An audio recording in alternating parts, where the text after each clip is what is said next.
नमस्कार दोस्तों। 24 अप्रैल को एक न्यूज़ आई थी कि फ्रैंकलिन टेम्पल्टन ने अपनी छः छः डेट फंड्स को उन्होंने क्लोज कर दिया है।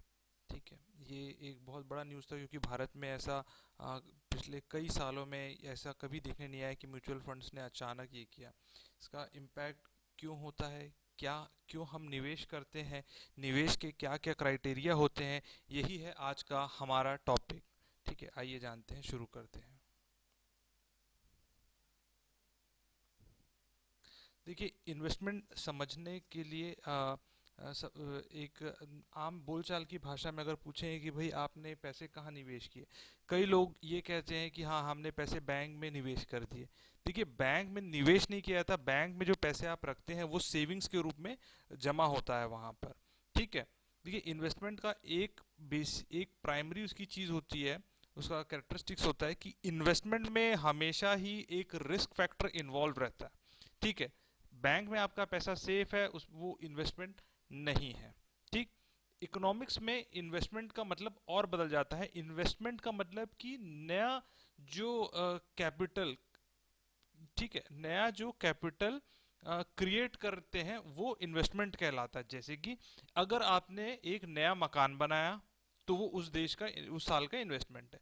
पर अगर आपने एक पुराना मकान किसी से खरीद लिया तो वो इन्वेस्टमेंट नहीं। क्यों? क्योंकि वो इन्वेस्टमेंट पहले हो चुका है, आपने सिर्फ ट्रांसफर हुआ है वो पुराना इन्वेस्टमेंट फॉर द इकोनॉमी। ठीक है। सिंपल शब्दों में इन्वेस्टमेंट का मतलब वो होता है कि उन वस्तुओं को अभी खरीदना जिन्हें हम आज उपभोग नहीं करेंगे, जबकि भविष्य में इसका इस्तेमाल करेंगे अपनी वेल्थ को क्रिएट करने के लिए। ठीक है। डेवलपमेंट इकोनॉमिक्स में इन्वेस्टमेंट बहुत बड़ा क्राइटेरिया होता है किसी भी देश के डेवलपमेंट के लिए। अगर आप इंडिया की हिस्ट्री और इसके साथ कंपेयर करेंगे, आप साउथ ईस्ट एशिया, ठीक है, सिंगापुर, हांगकांग, अगर इन देशों से आप कंपेयर करेंगे तो 1990 के स्टार्टिंग में हमारी कंडीशन लगभग एक जैसी थी। लेकिन चूंकि वहाँ पे इन्वेस्टमेंट रेट बहुत ज़्यादा था और इस ये एक उनका प्रमुख कारण है कि वो बहुत तेज़ी से आगे विकास की ओर चले गए और आज वो बहुत ज़्यादा भारत से विकसित हैं हर मामले में। ठीक है। ये मैंने एक रिजर्व बैंक ऑफ इंडिया से एक चार्ट लिया हुआ है कि भारत में इन्वेस्टमेंट परसेंटेज कितना है। तो आप देखेंगे कि भारत में ये जो नीली लाइन है ये इन्वेस्टमेंट रेट है।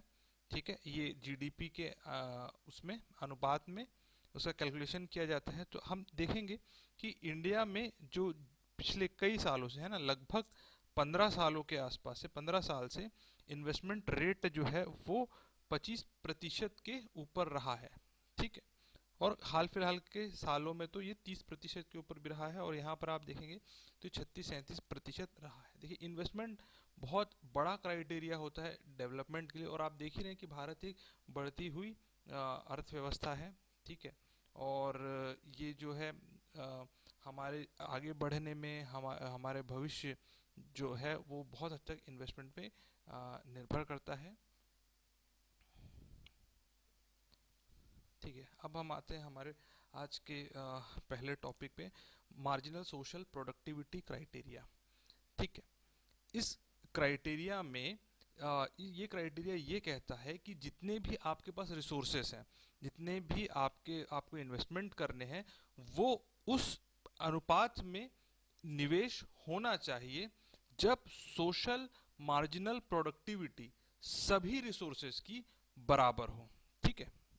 ये कंसेप्ट जो है ये न्यू क्लासिकल इकोनॉमिक्स इकोनॉमिस्ट ने इस कंसेप्ट को बनाया था।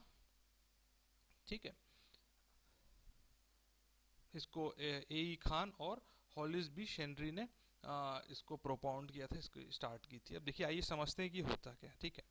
अब देखिए, मान लीजिए ये एक इन्वेस्टमेंट है, ये है एक प्रोजेक्ट ए, प्रोजेक्ट बी और प्रोजेक्ट सी। अब आप देख रहे हैं कि इन सब प्रोजेक्ट्स में जो रिटर्न्स हैं वो अलग अलग हैं। ये दोनों में सेम है और इसमें 11% का आपको इन्वेस्टमेंट हो रहा है। तो आप किस प्रोजेक्ट में इन्वेस्ट करेंगे? ऑब्वियसली आप प्रोजेक्ट बी में इन्वेस्ट करेंगे। ठीक है। प्रोजेक्ट बी में इन्वेस्ट करेंगे और तब तक इन्वेस्ट करते रहेंगे जब तक उसका भी रिटर्न्स 10% नहीं हुआ था। देखिए दोस्तों, अगर कोई सेक्टर है जिसमें बिल्कुल भी कोई निवेश नहीं किया हुआ है, ठीक है, तो स्टार्टिंग में जब उसमें निवेश होता है तो उससे जो रिटर्न्स मिलते हैं वो बहुत ज्यादा मिलते हैं रिटर्न्स, ठीक है। जैसे कई लोगों ने रियल एस्टेट में जो शुरू शुरू में जब भारत में रियल एस्टेट सेक्टर थोड़ा बूमिंग में स्टार्ट हुआ था, लोगों ने इन्वेस्ट करना शुरू किया था, तो बहुत पैसे कमाए उन लोग। इवन स्टॉक मार्केट में भी जो पुराने लोग हैं और इन्होंने अच्छी कंपनी में निवेश किया है वो बहुत पैसे कमाए, ठीक है। लेकिन आप जब करते जाएंगे निवेश, तो एक एक पर्टिकुलर टाइम ऐसा आ जाता है कि उस पे जो रिटर्न्स मिलते हैं वो रिटर्न्स कम हो जाते हैं, ठीक है। आइए इसके बारे में जानेंगे हम और कुछ। देखिए, अर्थशास्त्रियों का फेवरेट मतलब इक्वेशंस तो होता ही है उसमें, डेवलपमेंट इकोनॉमिक्स में खासकर। देखिए, ये हमारा पहला इक्वेशन है, ये कहता है u इक्वल टू यू, यानी u फंक्शन है y b और d का, ठीक है। u का मतलब होता है इंडेक्स ऑफ सोशल वेलफेयर, यानी कि सोशल वेलफेयर निर्भर करता है नेशनल इनकम पे, बैलेंस बैलेंस ऑफ पेमेंट पे और डिस्ट्रीब्यूशन पे, ठीक है। अब यहां पर देखिए, ये है आपका इंडेक्स ऑफ सोशल वेलफेयर। तो सोशल वेलफेयर ओवरऑल कितना चेंज होगा इन्वेस्टमेंट से, ये निर्भर करेगा कि उस इन्वेस्टमेंट से ओवरऑल जो देश में जो नेशनल इनकम है, जो राष्ट्रीय आय है, वो कितनी बदलती है। दूसरा है बैलेंस ऑफ पेमेंट में जो सुधार होता है, ठीक है। ये एक मार्जिनल चेंजेस है बैलेंस ऑफ पेमेंट में, कि हमारा जो भुगतान संतुलन है उसमें क्या प्रभाव पड़ता है, कितना प्रभाव पड़ता है। और तीसरा जो डी है, ये होता है डिस्ट्रीब्यूशन या वितरण, की जो आय है वो किस हिसाब से लोगों में बढ़ती है, ठीक है। तो ओवरऑल जो आपका वेलफेयर है, सोशल वेलफेयर है, वो राष्ट्रीय आय पर निर्भर करेगा, आपके भुगतान संतुलन में क्या उसके पॉजिटिव प्रभाव पड़ते हैं, और आपके डिस्ट्रीब्यूशन में क्या प्रभाव पड़ते हैं, ये सारे चीजों को कैच करेगा इन्वेस्टमेंट। एक अच्छा इन्वेस्टमेंट उसी को माना जाएगा जिसमें कि वो ये सारी चीजों को फुलफिल करते रहे, ठीक है।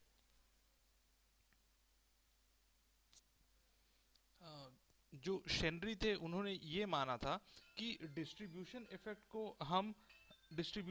को हम नहीं मेंटेन कर पाएंगे, इसको मेजर करने में थोड़ी समस्या होती है डिस्ट्रीब्यूशन इफेक्ट को, कि हम नहीं उसको मापना थोड़ा मुश्किल होता है। तो उन्होंने इस इक्वेशन को सिंप्लीफाई कर दिया है, इस इक्वेशन को उन्होंने सिंप्लीफाई किया है, और ये है कि overall index of social welfare जो है वो निर्भर करेगा आपके चेंजेस की राष्ट्रीय आय में क्या परिवर्तन हो रहा है, ठीक है।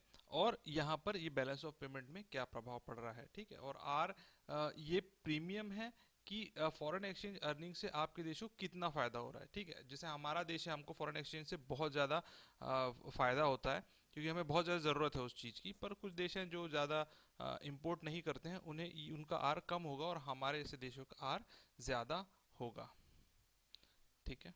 इसको सम अप करते हैं, ठीक है।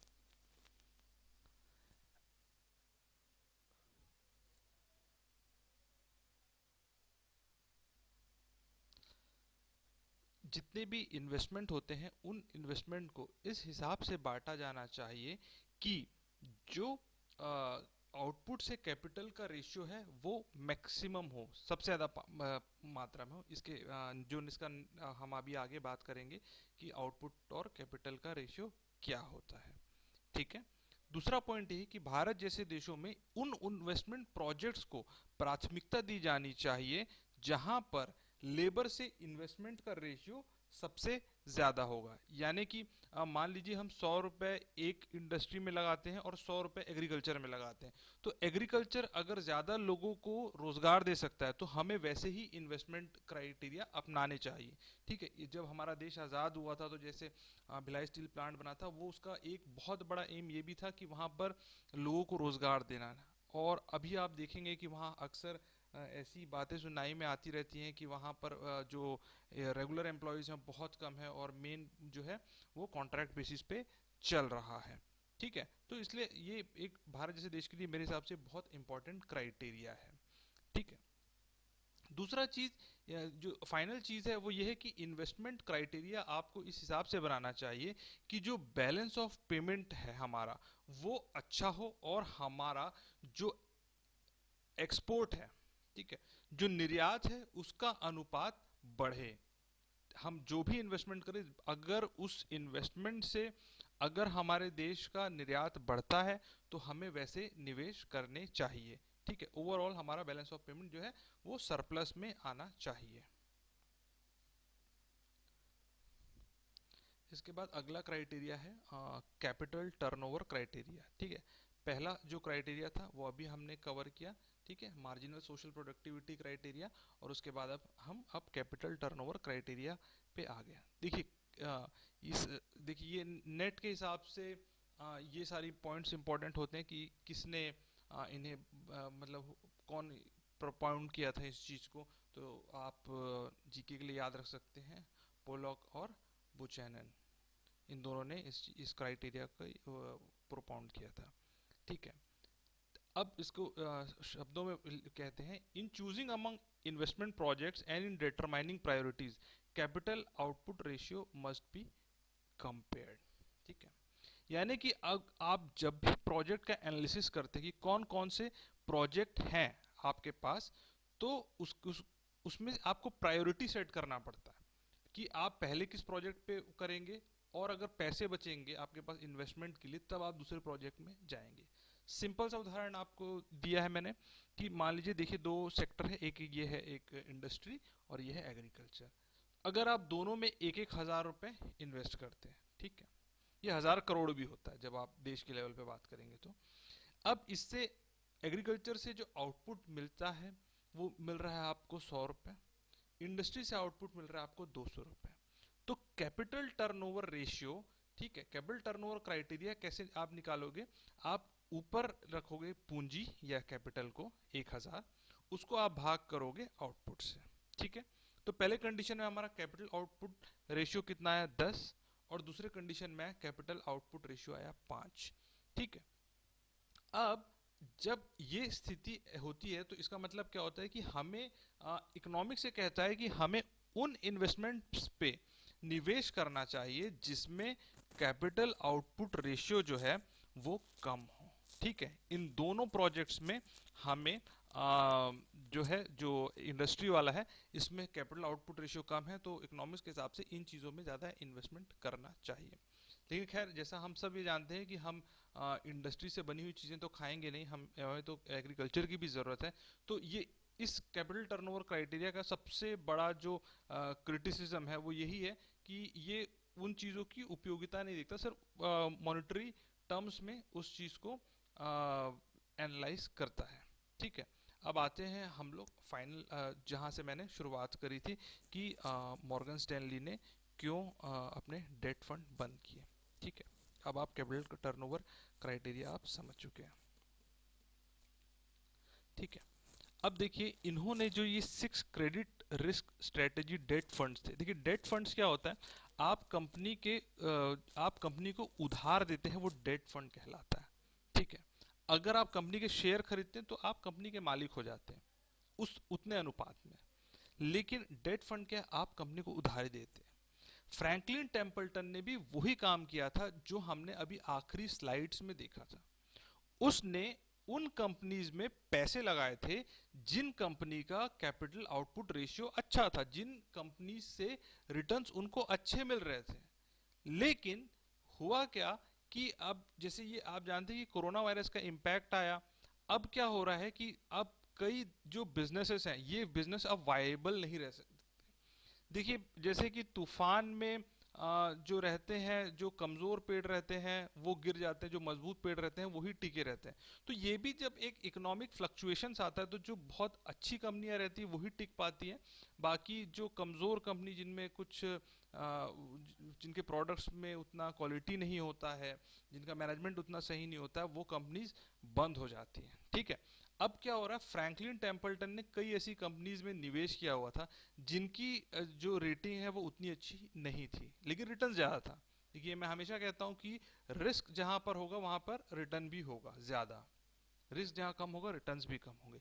तो इसी वजह से जब फ्रैंकलिन टेम्पल्टन को जब डेट के पेमेंट्स आने में जब उन्हें लगा कि ये दिक्कत हो रही है, तो उन्होंने 6 जो अपने फंड्स हैं, जो निवेशकों के पैसे, उनको उसको बंद कर दिया। और इसमें लिक्विडिटी इतनी प्रॉब्लम हो रही है कि वो रिडीम भी नहीं हो रहा है, यानी आपने लाख रुपए लगाए हैं वो आपको वापस एकदम इंस्टेंटली नहीं मिल पा रहे हैं वो।